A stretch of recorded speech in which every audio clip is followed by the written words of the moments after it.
Chhattisgarh medicinal plants और जो non timber forest produce है उसका एक बहुत रिच स्टेट है और उसको ध्यान में रख के एक मेडिसिनल प्लांट का सेंटर ऑफ एक्सीलेंस हम लोगों ने तैयार किया है।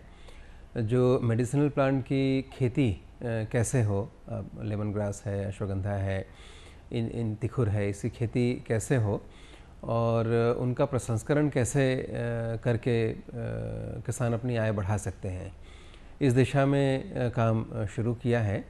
और लेमन ग्रास की खेती इसके माध्यम से हम करवा रहे हैं। साथ ही इसका तेल कैसे निकालें, क्योंकि घास लगाने के बाद अगर ये बिकता नहीं है तो फिर दिक्कत होती है, तो इसका तेल कैसे निकाला जाए, इसकी ट्रेनिंग, इसके प्रसंस्करण के जो संयंत्र हैं वो हमने लगाए हैं और इसकी ट्रेनिंग भी हम दे रहे हैं।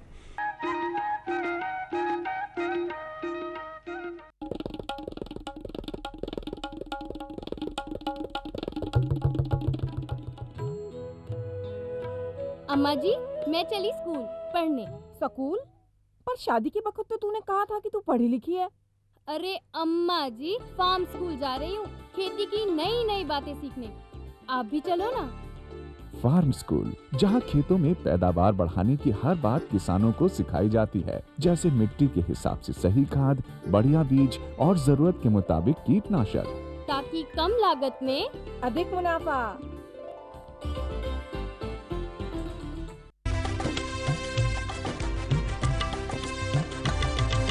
सहकारिता के बल पर विकास के लिए उठे कदम, जन सहकार की ताकत लेकर आगे बढ़ते जाएं हम। जन जन ने इस क्रांति में है विश्वास जगाया, हम सब ने मिलकर विकास का परचम है फहराया।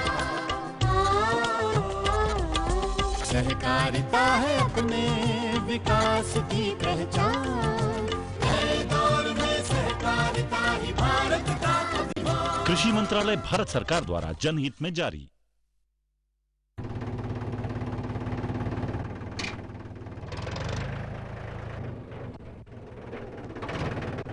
अरे हरकू वाह, बीज, कीटनाशक और आज खाद भी। अरे इतना खर्चा कहाँ से? अरे खर्च की चिंता किसे है, मेरे पास है ये किसान क्रेडिट कार्ड। कार्ड? अरे बैंकों द्वारा जारी इस कार्ड से किसान उसकी सीमा तक की रकम कभी भी बैंक से निकलवा सकता है और खेती बाड़ी की सामग्री कभी भी खरीद सकता है। तो हरकू भैया एक कार्ड मेरे लिए भी। किसान क्रेडिट कार्ड के लिए नजदीकी बैंक से संपर्क करें और पाएं ढेर सारे लाभ। गांव और शहर शहर में बात चली, राष्ट्रीय बागवानी मिशन की लहर चली। आसान हुआ अब फल फूल मसाले उगाना, नर्सरी लगाना और जैविक खेती अपनाना। अब हुआ तकनीकी प्रशिक्षण पाना आसान, विपणन के लिए भी है सहायता के प्रावधान। अधिक जानकारी के लिए जिला बागवानी अधिकारी या राज्य बागवानी निदेशक से संपर्क करें। राष्ट्रीय बागवानी मिशन, जीवन संवारे, खुशियां फैलाए।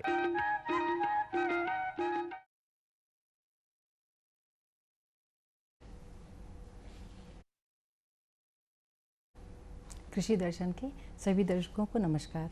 साथियों, बचपन में आपने आपस में एक पहेली जरूर पूछी होगी। हरी थी मन भरी थी, लाख मोती जड़ी थी, राजा जी के बाग में दुशाला ओढ़े खड़ी थी। जी हाँ, आपने सही समझा, मक्का। हम बात करेंगे आज मक्के की। वैसे तो खरीफ फसल में, सभी फसलों में खरपतवार की समस्या रहती है, पर मक्के में ये समस्या थोड़ी अधिक होती है। यदि खरपतवार का नियंत्रण न किया गया तो ये खरपतवार फसल से पोषण, जल और प्रकाश लेकर फसल को कम कर देते, फसल का उत्पादन कम कर देते हैं। मक्के की फसल में एक और समस्या होती है कीट प्रकोप। कीट प्रकोप भी नियंत्रण करना बहुत ज़रूरी है। इन दो विषयों पर हम आज चर्चा करेंगे। इस विषय में हमें जानकारी देने के लिए आज हमारे बीच हैं इंदिरा गांधी कृषि विश्वविद्यालय से कृषि वैज्ञानिक डॉक्टर अरुण त्रिपाठी और साथ में हैं डॉक्टर सोनाली देवले। आप दोनों का स्टूडियो में बहुत बहुत स्वागत है। साथियों, यदि आपने मक्के की फसल लगा रखी है और आपकी कोई समस्या है तो आप हमारे इस टोल फ्री नंबर पर हमें प्रश्न पूछ सकते हैं। हमारे विशेषज्ञ उसका जवाब देंगे। हमारा नंबर है 1800-233-9418। आइए चर्चा की शुरुआत करें। डॉक्टर त्रिपाठी, सबसे पहले हमारे दर्शकों को बताइए कि मक्के की फसल में कौन कौन से प्रमुख खरपतवार मतलब आते हैं जिनका नियंत्रण बहुत ज़रूरी है। जी, देखिए, मक्का की फसल के जो प्रमुख खरपतवार हैं उनमें एक सांवा है, मड़िया है जी, और एक जंगली एमरेंथस होता है वो है, और अब तो गाजर घास भी मक्का के खेतों में बहुतायत में दिखने लगा है। जी जी जी। ये मुख्य दूब भी एक प्रमुख खरपतवार है मक्का के खेत का। तो ये प्रमुख खरपतवार है, इनका प्रबंधन आवश्यक है। यदि इनका नियंत्रण न किया जाए तो मक्के की फसल में 60 से 70% तक नुकसान इन खरपतवारों के द्वारा हो सकता है। जी डॉक्टर सोनाली, इसमें मक्के की फसल में एक और प्रमुख समस्या होती है कीट की।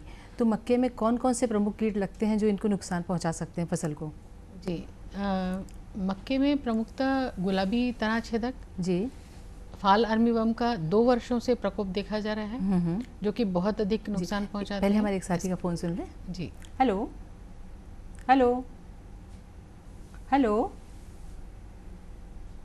हेलो, हमारा संपर्क।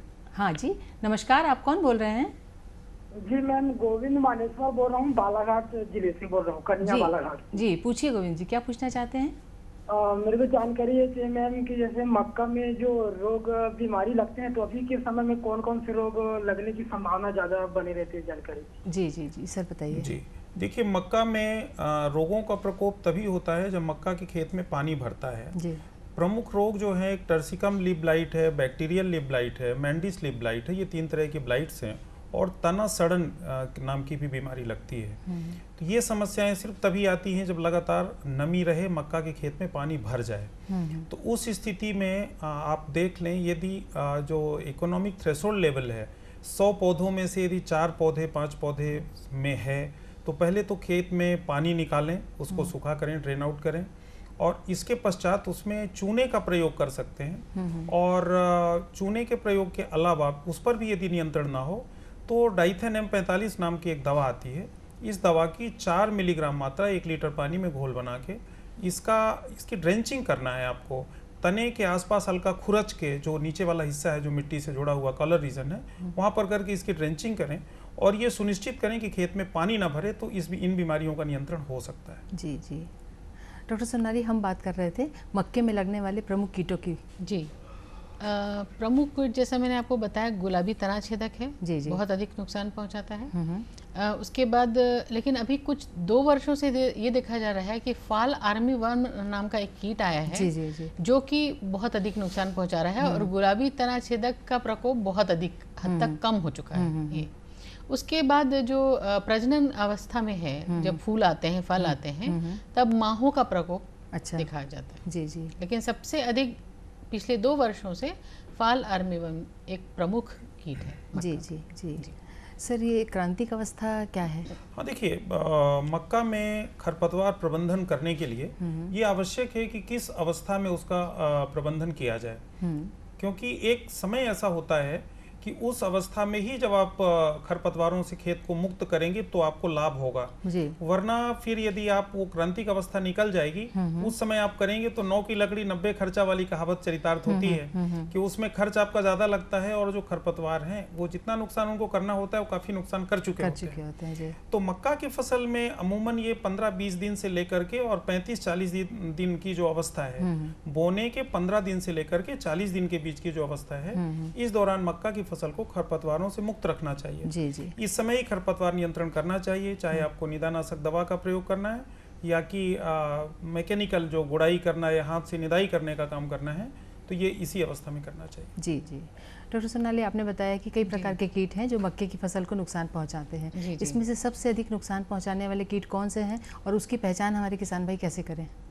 जी, मैं फाल आर्मीवर्म के बारे में आपको विस्तार से बताना चाहूँगी कि ये अमेरिका का प्रमुख कीट था। अच्छा। जो 2016 के पहले केवल अमेरिकी जो उपोष्ण कटिबंधीय जो जगहें हैं, वहाँ पे केवल नुकसान पहुँचाता था। शायद जलवायु परिवर्तन या किसी और कारण से ये जो कीट है अफ्रीका पहुंच गया 2016 में। अच्छा। उसके बाद 2018 में सुन ले पहले। जी जी जी। हेलो हेलो हेलो, नमस्कार, आप कौन बोल रहे हैं? नमस्ते मैम। हेलो। हाँ, मैं अजय कुमार देशमुख बोला था। जी जी, बताइए क्या पूछना चाहते हैं आप? हाँ हेलो। हाँ, हम सुन पा रहे हैं आपको, आप अपना प्रश्न पूछिए। ग्राम चंगोरी से। जी जी जी, प्रश्न पूछिए। जी, मैं पूछना चाहता मक्का के लिए कौन सा बीज अच्छा होता है मक्का बोने के लिए? जी, बीज की किस्म उपचार। जी, देखिए मक्का में आपको ये ध्यान रखना पड़ेगा कब बोनी करनी है, उसके हिसाब से किस्मों का चुनाव करना पड़ेगा। यदि आपको जल्दी पकने वाली किस्मों का प्रयोग करना है, आपको गर्मी के मौसम में मक्का लगाना है, तो आपको 4212 और नाम की एक संकर किस्म है, और JM 8 जवाहर मक्का 8 जवाहर मक्का 12 ये नाम की भी 2 किस्में हैं, जो कि करीब 90 से 105 दिन में ये पक जाती हैं, तैयार हो जाती हैं। इसके अलावा यदि आपके पास आपको बरसात के मौसम में खरीफ में बोनी करनी है, तो इसके लिए मक्का की जो किस्में हैं वो संकर किस्में बहुत सारी हैं। और यदि आपको शक्तिमान या जो प्रोटीन रिच मक्का में जाना है, तो उसमें जो मक्का की किस्में हैं वो शक्तिमान 1, शक्तिमान 2, शक्तिमान 3 इस नाम की किस्में हैं, जो अच्छा उत्पादन देती हैं। अच्छे उत्पादन के साथ साथ इनमें पोषण जो प्रोटीन की मात्रा है वो भी अच्छी होती है। अच्छा जी, डॉक्टर सोनाली, हम बात कर रहे थे फॉल आर्मी वर्म के बारे में। ये 2018 में जी भारत में पहली बार देखा गया, मई 2018 में। अच्छा। छत्तीसगढ़ में अगस्त 2018 में देखा गया। ये जो कीट है ये शुरुआत की अवस्था से अंतिम अवस्था तक नुकसान पहुंचाता है। इसकी क्षति की पहचान हम इस तरह से कर सकते हैं कि जो इसकी इल्ली है, इल्ली ही नुकसान पहुंचाती है। जी जी। और इल्ली जो है खुरच के जैसे ही अंडे से फूटती है, इल्ली खुरच के खाती है, जिससे कि खिड़की नुमा संरचना बन जाती है, जाली नुमा संरचना बन जाती है। उसके बाद प्रमुख इसका जो नुकसान है वो चक्रक जो होता है मेज का, मक्का का, वहाँ पे ये घुस के खाती है। जी जी। तो घुस के खाती है और पत्तियों को बहुत अधिक तक नुकसान पहुंचाता है। किसान भाई खेत को दूर से ही देख के पहचान सकते हैं कि ऊपरी जो पत्तियां हैं वो इतनी ज्यादा खाई हुई दिखती है और बहुत अधिक नुकसान दिखता है। तो ये इसके क्षति के लक्षण हैं। जी जी। और इसके जीवन चक्र के बारे में साथी का फोन सुनिए। हेलो हेलो हेलो, नमस्कार, आप कौन बोल रहे हैं? मैम मैं देवराज साहू। जी साहू जी, पूछिए क्या पूछना चाहते हैं? मैम वो जो मक्का का नीचे का पत्ता है ना जी, वो नीचे का पत्ता जो निकला है ना, जी हाँ, वो सब ना पड़ रहा है जी, और ना उस पर जो मतलब पत्ता है ना उसमें कीड़ा जो लगे है ना वो देख रहे हैं, लेकिन समझ नहीं आ रहा कौन सा कीड़ा है। जी जी जी, बताइए। देखिए, जो मैं अभी फाल आर्मी वर्म के बारे में बता रही थी कि फाल आर्मी वर्म का जो कीड़ा है वो चक्रक में घुस के खाता है, और उसके पहचान का लक्षण ऐसा है कि इसका जो उदर रहता है, जो उसका शरीर रहता है, उसके लास्ट हिस्से में देखिए कि 4 बूंदे होती हैं। अच्छा। जो एक वर्गाकार 4 बूंदे काफी स्पष्ट नजर आती है उधर के पिछले खंड में। और सिर में देखेंगे तो एक उल्टा वाई शेप का संरचना रहती है। अच्छा अच्छा। और भी इससे पहचान सकते हैं कि इसकी जो बड़ी इल्ली होती है ये मल का त्याग करती है, सूखा मल, जो कि बहुत आसानी से दिखता है। जैसे ही आप पत्ती को खोलेंगे तो वो सूखा मल पहले बाहर आएगा, उसके बाद आपको इल्ली दिखाई देगी। अच्छा। तो ये आप पहचान सकते हैं कि फाल आर्मी वर्म का कीट है। तो हो सकता है इनकी फसल में इसका कीट का प्रकोप हो, उसका नियंत्रण कैसे करें? उसके लिए आप सबसे पहले तो इल्लियों को हाथ से पकड़ के मार सकते हैं, वो बहुत अच्छा उपाय है। क्योंकि कोई भी कीट को मारना है, और खासकर इस कीट के लिए अगर आप सीधा कुछ हानिकारक दवा डालेंगे तो इसमें एक सहनशीलता उत्पन्न हो जाएगी और ये किसी भी दवाई से नहीं मरेगा। प्रतिरोधक क्षमता। जी जी। इसलिए सबसे पहले तो आप कीट को अपने हाथों से या मिट्टी की तेल ले लीजिए एक डब्बे में और उससे मार सकते हैं। उसके अलावा बहुत अच्छा उपाय है, आप जो पोंगरी है जो मैंने चक्रक बताया उसमें आप मिट्टी डाल दीजिए या रेत डाल दीजिए। अच्छा। या ये दोनों करके आप देखेंगे कि इल्ली जो चक्रक में खा रही है अंदर घुस के वो बाहर आके मर जाती है। अच्छा अच्छा। तो ये शुरुआती अवस्था में अगर उपाय करेंगे तो ज्यादा कोई खर्चा नहीं है और बहुत आसानी से आप इसका उपचार कर सकते हैं। जी जी। डॉक्टर त्रिपाठी, समन्वित खरपतवार नियंत्रण किस तरह से किया जाता है? देखिए, समन्वित खरपतवार नियंत्रण के लिए किसान भाइयों को जब मक्का की बोनी करते हैं, इवन खेत तैयार करते हैं, तब से ही इसके लिए एक योजना बनानी पड़ेगी। पहली चीज, खेत में जब मक्का की बोनी करें तो खेत आपका खरपतवार मुक्त होना चाहिए जी। खरपतवारों के बीज आमतौर पर गोबर की खाद के साथ भी पहुंच जाते हैं खेत में और बाद में अंकुरित होते हैं और हमारी फसल को नुकसान करते हैं जी। जहां खरपतवारों की ज्यादा समस्या है वहां एक मृदा सौर ऊष्मीकरण, गर्मी के मौसम में हल्का सिंचाई करके और या पानी न उपलब्ध हो, सिंचाई करने की व्यवस्था ना हो तो सिंचाई ना भी करें, लेकिन उसमें गहरी जोताई कर दें। तो गहरी जोताई करने से जो खरपतवारों के बीज भी होते हैं मिट्टी के अंदर, वो ऊपर आ जाते हैं और उसके बाद जुताई करने के बाद यदि काले रंग की एक पॉलीथीन शीट से ढक दें, पतली पॉलीथीन शीट से, तो होता क्या है कि जो गर्मी का तापमान मई जून के महीने में होता है कि 45-46 डिग्री सेल्सियस तक जाता है छत्तीसगढ़ में भी, तो करीब 10 डिग्री सेल्सियस जो सर पहले एक फोन सुनिए। हेलो हेलो हेलो हाँ सर, हेलो हाँ जी नमस्कार, आप कौन बोल रहे हैं? नमस्कार, मैं अमित कुमार साहू। जी साहू जी, पूछिए क्या पूछना है आपको? हेलो हाँ जी, अपना प्रश्न पूछिए। हाँ मैडम, ये धान में मतलब पत्ता में ना, यानी कि तना में जी धब्बा दिख रहा है बीच बीच में, यानी हल्का हल्का जी। आप धान की फसल की बात कर रहे हैं? हाँ हाँ मैडम जी जी जी सर बताएंगे। देखिए, आज का विषय तो मक्का पर है, लेकिन धान की फसल में आपके जो धब्बे दिख रहे हैं वो आप देखें कि उसको कहाँ से, जिस जिले से भी आप बोल रहे हैं वहाँ पर कृषि विज्ञान केंद्र है, तो पौधे का नमूना आप जो है पत्ती का उसको लेके चले जाएं कृषि विज्ञान केंद्र में और वहाँ वैज्ञानिकों को दिखा करके उनसे मार्गदर्शन लें। या दूसरा एक मैं आपको सलाह देना चाहूँगा कि एक क्रॉप डॉक्टर ऐप है इंदिरा गांधी कृषि विश्वविद्यालय का, यदि आप एंड्रॉयड मोबाइल फ़ोन उपयोग करते हैं तो उस पत्ती की फ़ोटो खींच के उस ऐप में आप डाल दें, आपको 24 घंटे के अंदर अंदर उसका जवाब मिल जाएगा।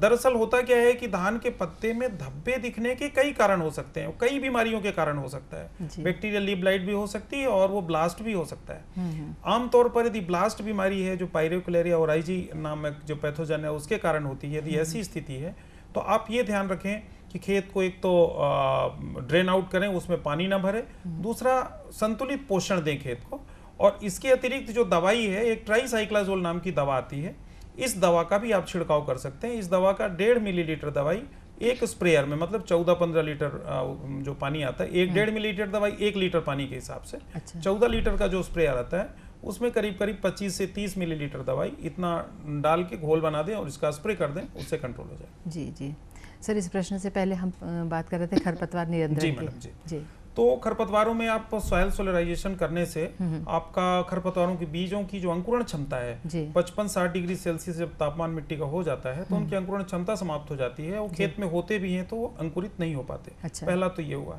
दूसरा, मक्का की फसल में आमतौर पर बारिश खरीफ की प्रमुख रूप से फसल है हमारे छत्तीसगढ़ में, तो उस स्थिति में इसमें खरपतवारों का बारिश होगी तो खरपतवार तो आएंगे ही, खरपतवारों को आना भी चाहिए, हमारा उनसे झगड़ा भी नहीं है। हमें ये प्रयास करना होगा कि हमारी फसल। एक साथी का फोन है।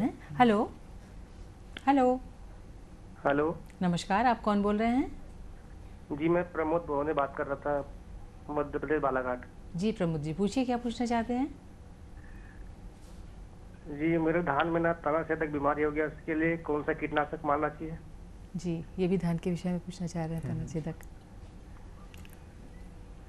जी हाँ बताइए। तना छेदक जो कीट है उसके लिए आप पहले तो ये देखिए कि वो कितने प्रतिशत नुकसान पहुंचा रहा है जी। अगर 5 से 10% से ऊपर नुकसान पहुंचा रहा है तभी आप दवा का छिड़काव करें।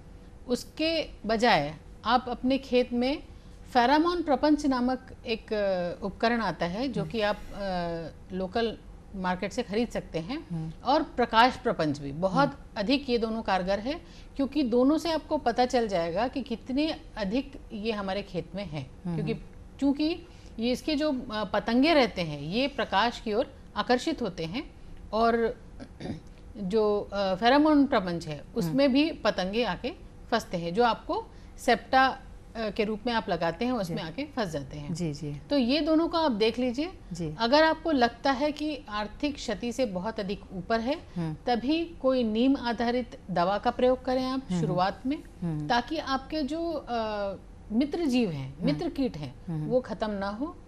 इसके बाद आपको लगता है नीम आधारित कीटनाशक डालने से भी खत्म नहीं हो रहे हैं, तो बहुत सारी दवाएं हैं। क्लोराम्फेनिलिप्रोल है आज के इसमें बहुत अच्छी कारगर दवा है। जी जी, इसका आप प्रयोग कर सकते हैं। जी जी सर, अब आपने बात पूरी मैडम, करें। तो मक्का में खरपतवारों की मैं बात कर रहा था जी। तो किसान भाइयों को मैं ये सलाह देना चाहूँगी, जब भी मक्का की बोनी करते हैं तो बोनी करने के 2 दिन के अंदर 48 घंटे के अंदर अंदर एक एट्राजिन नाम की दवाई आती है। इस दवाई की 500 लीटर पानी में दवाई की 1 लीटर मात्रा आप घोल बना के छिड़काव करना है। इसमें महत्वपूर्ण बात यह है कि कुछ सावधानियां लेनी बहुत जरूरी है जिससे दवा कारगर हो, खरपतवारों को मार सके। जी। इसके लिए पहली सावधानी तो ये है कि हमें जो दवा है ये पाउडर फॉर्म में भी मिलती है और द्रव रूप में भी मिलती है। जी जी। पाउडर फॉर्म में यदि हम ले रहे हैं तो आधा किलो का पैकेट आता है और एक 750 ग्राम का, तो हम 750 ग्राम दवाई ले लें और इसको 1 एकड़ के लिए ये दवाई पर्याप्त होती है। अच्छा। तो 1 एकड़ में डालने के लिए औसतन हम 12 स्प्रेयर जो है, जो 14-15 लीटर का स्प्रेयर होता है, 12 स्प्रेयर पानी हम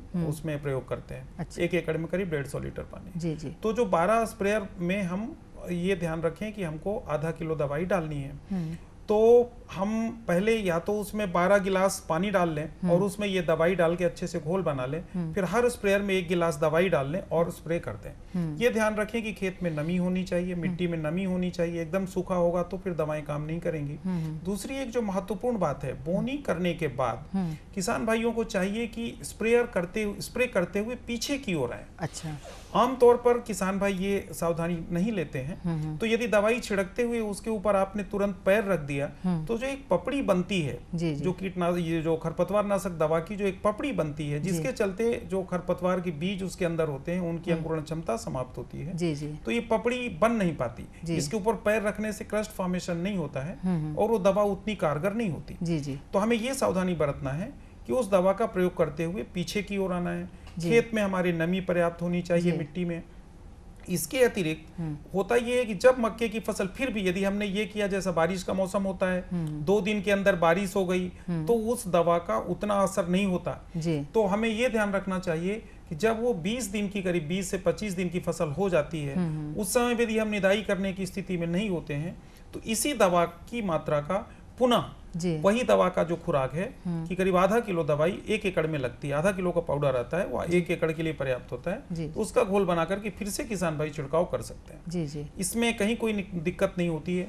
इसके अतिरिक्त जो एक महत्वपूर्ण बात है कि आजकल मक्का की खेती भी जो किसान भाई बहुत रुचि से कर रहे हैं, जिनके पास साधन है, ड्रिप पद्धति से सिंचाई करते हैं मक्का में भी, और डांड जमीन में जो अपलैंड जमीन है वहां पर इसको लगाते हैं। और लगाने के बाद 1 महीने के बाद इसमें अर्थिंग करते हैं, मिट्टी चढ़ाते हैं। जी जी। मिट्टी चढ़ाने से क्या होता है कि मक्का का जो स्टाक है, जो निचला हिस्सा है, वो जितना मोटा होता है उतना ही उसमें भुट्टे में जो दाने की संख्या ज्यादा होती है, 2 भुट्टे होते हैं, और जो फर्टिलाइजेशन की क्रिया है वो भी ज्यादा अच्छी होती है। अच्छा। तो इन सारी बातों का ध्यान रखना चाहिए जिससे कि हमें जो खरपतवार है वो नुकसान ना कर पाए। जी जी। इसके भी अतिरिक्त एक और उपाय है कि यदि काले रंग की पॉलीथीन सीट है, मक्का की बोनी करने के बाद उसमें यदि हमने अर्थिंग करी, उसके बाद ब्लैक पॉलीथीन सीट पतली बिछा दी, उससे क्या होता है कि जो खरपतवार है वो अंकुरित तो हो ही नहीं पाते, जो बचे कुचे हैं, और उसी के नीचे दब जाते हैं। यदि धूप पड़ती है, पानी पड़ता है, तो काले रंग के पॉलीथीन के अंदर जो खरपतवारों के बीज, छोटे 4 पत्ती 5 पत्ती के पौधे होते हैं, वो वहीं पर सड़ने गलने लगते हैं। हमारी मिट्टी का जो ह्यूमस है और जो उसमें कार्बनिक पदार्थ की मात्रा है उसको बढ़ाते हैं, और हमारी मिट्टी और पोषण युक्त हो जाती है, और अगली फसल में हमें फायदा मिलता है, और खरपतवारों के द्वारा नुकसान भी नहीं हो पाता। हमारे एक साथी का फोन है। Hello hello. हाँ नमस्ते। नमस्कार, आप कौन बोल रहे हैं? जी योगेश जांगड़े, सिरवा बांधा बेमेतरा से। जी योगेश जी, पूछिए क्या पूछना चाहते हैं आप? जी हम मक्का लगाए हैं जी, और जैसे आप लोग बता रहे हैं कि बीमारी आया है बाहर के करके, हाँ जी, तो क्या ये सारी फसल को नष्ट कर देता है क्या, और खरपतवार को किस तरह से नियंत्रण करें? जी जी सर बताइए। देखिए, खरपतवार नियंत्रण की बात तो मैं बता रहा था।